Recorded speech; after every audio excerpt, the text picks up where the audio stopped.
जीव लौटकर क्यों आता है। परम श्रद्धेय स्वामी राम सुखदास जी कहते हैं, श्रीमद् भगवत गीता में भगवान ने स्वयं कहा है कि यह जीव साक्षात मेरा ही अंश है। ममैवांशो जीवलोके जीवभूतः सनातनः। यह मेरा अंश यहाँ जीवलोक अर्थात संसार में आकर ही जीव बना है और यद्रत्वा न निवर्तन्ते तद्धाम परमम मम। मेरा परम धाम ऐसा है जहाँ जाने के बाद वापस लौटकर आना नहीं पड़ता। तो फिर जीव को भगवान के धाम में जाना चाहिए, जैसे कोई संतान अपने पिता के घर जाती है। इसी प्रकार जीव को भगवान के धाम में जाना चाहिए। यह जीव पुनः संसार में लौटकर क्यों आता है भला? अब आप ध्यान देकर इस प्रश्न का उत्तर सुने। जैसे आप हम सभी यहाँ सत्संग के लिए आए हैं और समय पूरा होने पर यहाँ से चल जाते हैं। यदि जाते समय हमारी चद्दर भूल से यहाँ छूट गई या कोई भी चीज़ यहीं रह गई तो हम उसे लेने के लिए वापस ज़रूर आएंगे। इसी तरह इस जीव ने संसार की जिन जिन चीज़ों में ममता कर ली, चाहे वे घर, परिवार, ज़मीन, रुपए कुछ भी हों, उनके छूटने पर ममता के कारण इसे लौटकर आना पड़ता है। संसार में जिन वस्तुओं को अपना माना है वहाँ लौटकर आना पड़ेगा। यह शरीर तो सदा रहेगा नहीं, अतः दूसरा शरीर धारण करके आना पड़ेगा। अब किसी भी योनि में जन्म ले, उसे फिर उन वस्तुओं के पास आना ही पड़ेगा। हमने एक कथा सुनी है। एक बार श्री गुरु नानक जी महाराज कहीं जा रहे थे। उनके साथ उनके 2-4 शिष्य भी थे। किसी शहर की धान मंडी में से होकर गुजरना हुआ। धान मंडी में गेहूं, जौ, बाजरा, मोठ, चना आदि अनाज के बहुत सारे ढेर पड़े थे। इतने में एक बकरा आया और एक मोठ की ढेरी में से मोठ खाने लगा। वहां पर उस ढेरी का मालिक भी बैठा था। उसने बकरे के केश पकड़ लिए और उसके मुख पर डंडे मारने लगा। काफी मारपीट के बाद उसने उसके मुख से दाने निकलवा लिए। इस दृश्य को देखकर श्री गुरु नानक जी महाराज हंसने लगे। साथ में चल रहे शिष्यों को आश्चर्य हुआ। उन्होंने पूछा, महाराज, बकरे को तो मार पड़ रही है और आप हंस रहे हो। संतों की हर क्रिया किसी प्रयोजन को लेकर ही होती है, अतः महाराज कृपया हमें बताएं आप हंसे क्यों? तब गुरु नानक महाराज बोलते हैं, देखो, जो मार रहा है वो बनिया इस बकरे का बेटा है और ये बकरा इस बनिए का बाप है। इससे पहले के जन्म में ये इस दुकान का मालिक था। इस दुकान में इसका बैठने का स्वभाव था। भीतर दुकान और बाहर जो ये बरामदा है, इसी में ये बैठा रहता था। इसलिए आजकल भी रात में ये बकरा यहीं पर बैठता है। इसको याद नहीं है, लेकिन इसको ये जगह ही अच्छी लगती है। इसने बड़े बड़े देवताओं की मनौती करके इस पुत्र को पाया था।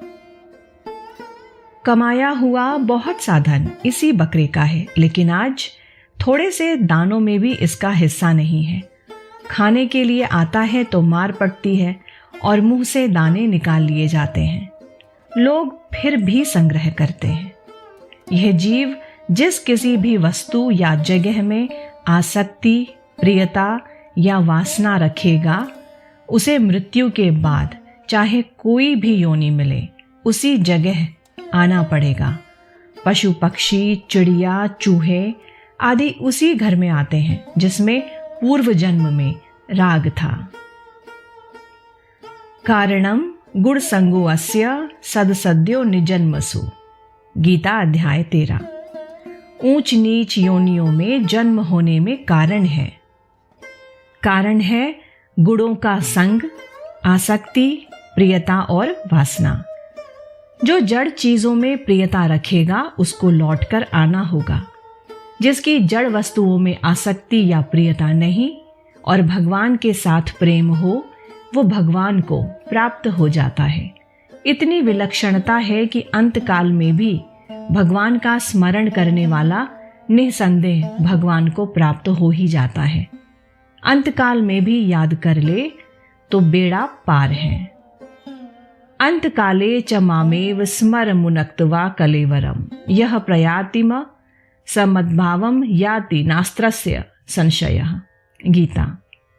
अंतकाल के स्मरण से भी यह जीव भगवान को प्राप्त हो जाता है, क्योंकि इसका भगवान से घनिष्ठ संबंध है।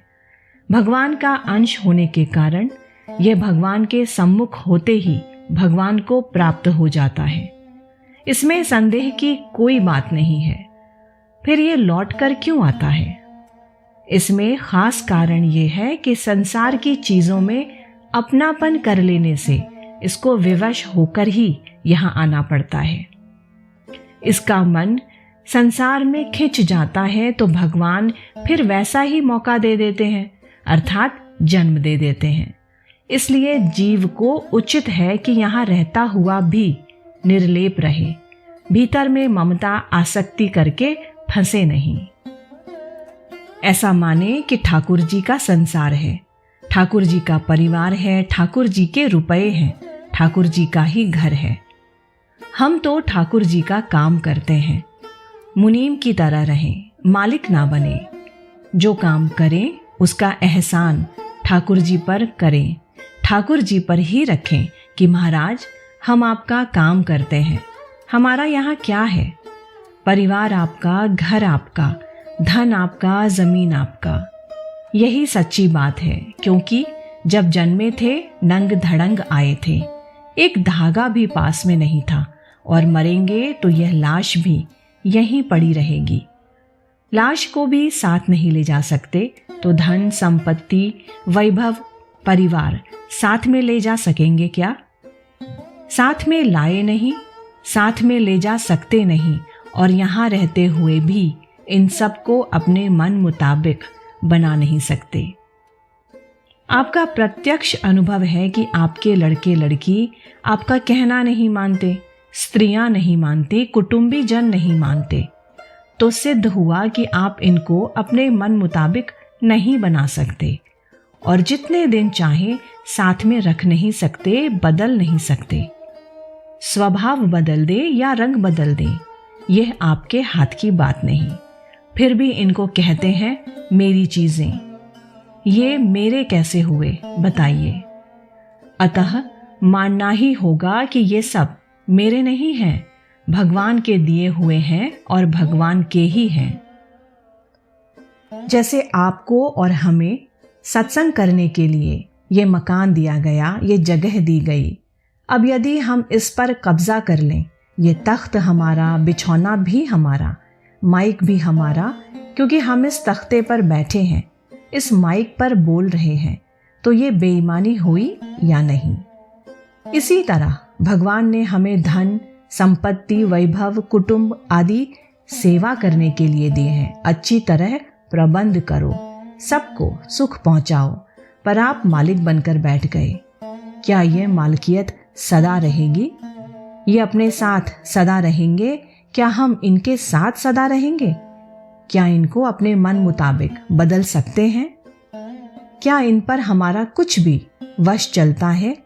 नहीं चलता। फिर भी हम इन्हें हमारे कहते हैं।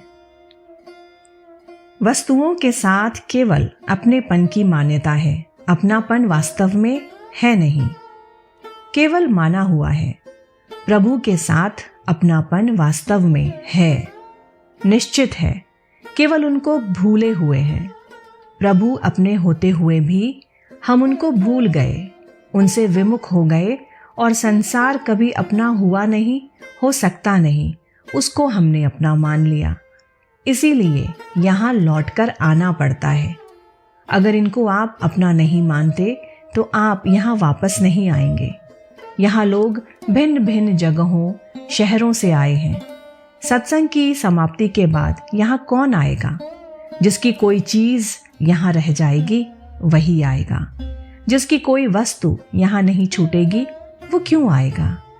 यदि संसार की चीज़ों को आप अपना मानेंगे तो ये चीज़ें तो आपके साथ रहेंगी नहीं, लेकिन आपने इनके साथ जो अपनापन कर लिया है वो आप जब तक नहीं छोड़ोगे तब तक छूटेगा नहीं।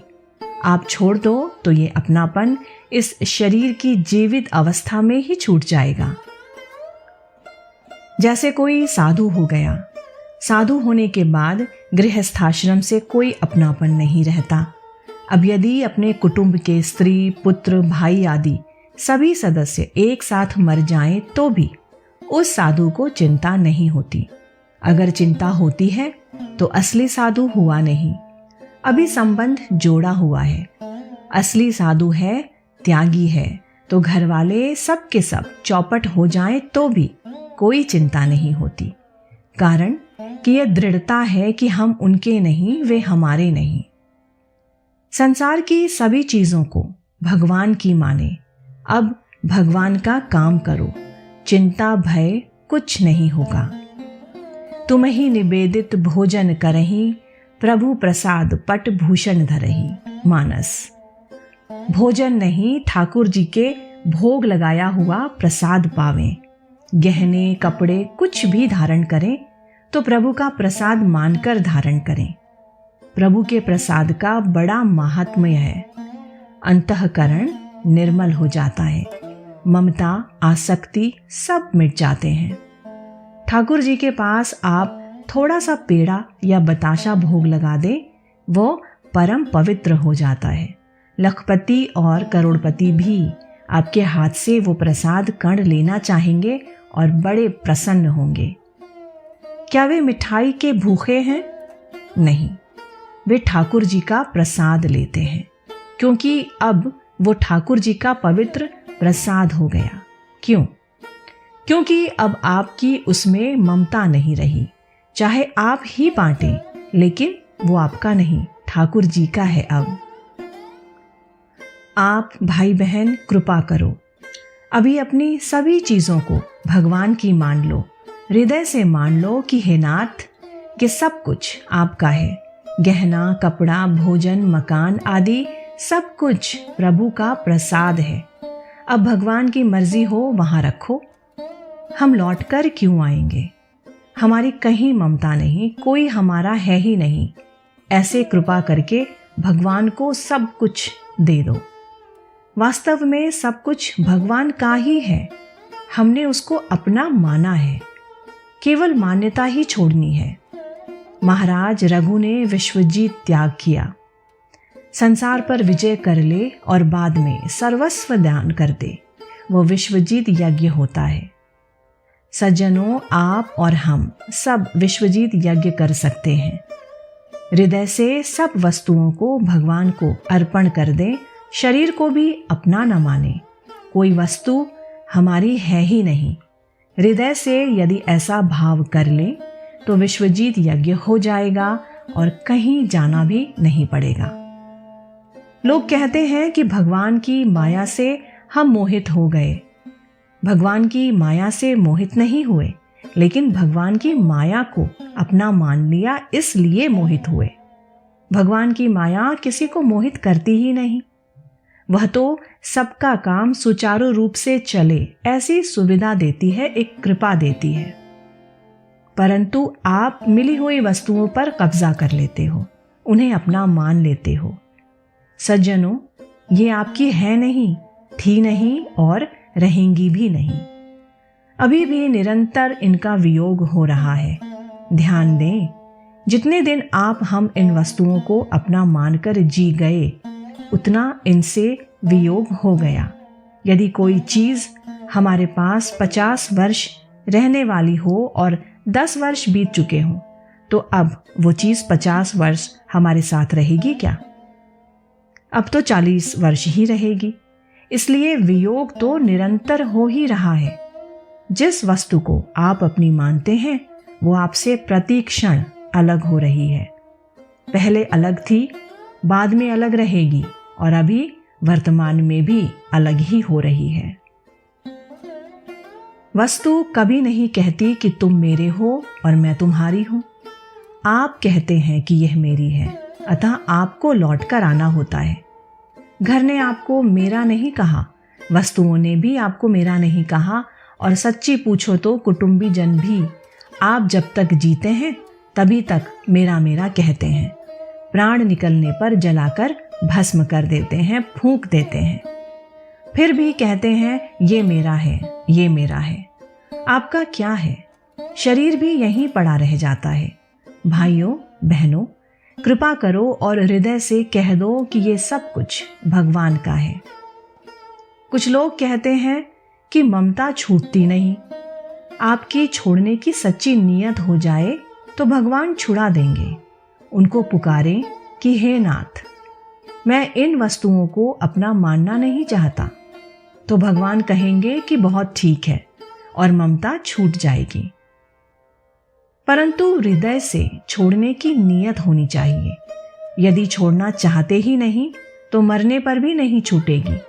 भूत प्रेत बनना पड़ेगा। वही पोशाक धारण किए उसी घर में आता है, लोगों को दिखता है। भूत प्रेत बन जाने पर भी ममता नहीं छूटती। इसलिए आपने जो सांसारिक वस्तुओं में अपनापन कर लिया है, ये संसार में लौटकर आने का खास कारण है। यही बहुत बड़ी गलती है। ये सब संसार परमात्मा का है और मान लिया अपना, ये बेईमानी है, ईमानदारी नहीं। आप अपनी कही जाने वाली सब चीजों को भगवान की मानकर चलो तो वे सब भगवान का प्रसाद हो जाएंगी। फिर मस्त हो जाओ कि हम ठाकुर जी के प्रसाद पाते हैं। हमारे समान कौन बड़भागी है? चीज चली जाए तो ठाकुर जी की चीज चली गई, अपनी मानेंगे ही नहीं। हाँ, रक्षा ठीक तरह से करेंगे। अब बोलो, मरने में भी मौज रहेगी कि नहीं? कबीर दास जी ने कहा है, सब जग डर पे मरण से, मेरे मरण आनंद, कब मरिए कब भेटिए पूर्ण परमानंद। अर्थात मेरे मरने में आनंद है क्योंकि अपने प्यारे प्रभु से मिलेंगे, अपने घर जाएंगे। भगवान हमारा घर है, देश है, परिवार है। हमारे वे हैं, हम उन्हीं के अंश हैं, उन्हीं की जाति के हैं, उन्हीं के संबंधी, उन्हीं के सगे हैं। आप और हम सब भगवान के हैं। ये देश अपना देश नहीं है। ये तो खेलने का एक रंगमंच है, स्टेज है, इस पर खेलना है बस। खेल की चीजों को अपना मान लेते हैं, यही गलती है। आज लोग कहते हैं कि अशांति है, दुख है, संताप है, क्या करें? आपने भगवान की वस्तु को अपना मानकर जो बेईमानी की है, उसका दुख तो भोगना ही पड़ेगा। इन चीजों को अपना माना है, इस वास्ते अशांति है। जहां अपनापन छोड़ा वहीं शांति। बहनों माताओं, आप घर में रहते हुए कहो कि आज से काम मैं करूंगी, आराम सबको दो। आपकी सास, ननद, देवरानी, जेठानी, जो भी घर के सदस्य हों, उनका काम आप करो। सास को चाहिए कि बहू से कहे, बेटा ठहरो, काम मैं करूंगी। बहू कहे, राम राम, ऐसा कैसे होगा?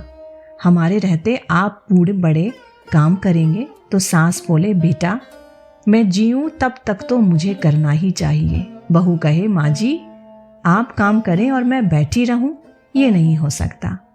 आप चली जाएंगी तो हम किसको काम करके दिखाएंगे? इसलिए काम तो हम ही करेंगे।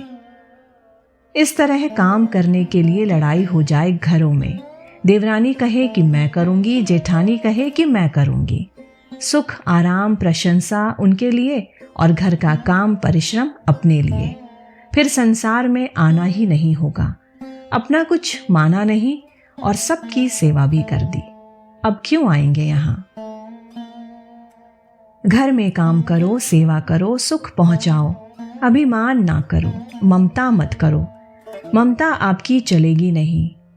आज से 100 वर्ष पहले इन कुटुंबियों और इन घरों पर अपनी ममता थी क्या? 100 वर्षों बाद रहेगी क्या? नहीं रहेगी। अभी भी निरंतर मिट रही है। जितने दिन बीत गए उतनी सब चीजें अलग हो गईं। उम्र पूरी हो गई तो राम नाम सत्य है बोल जाएगी।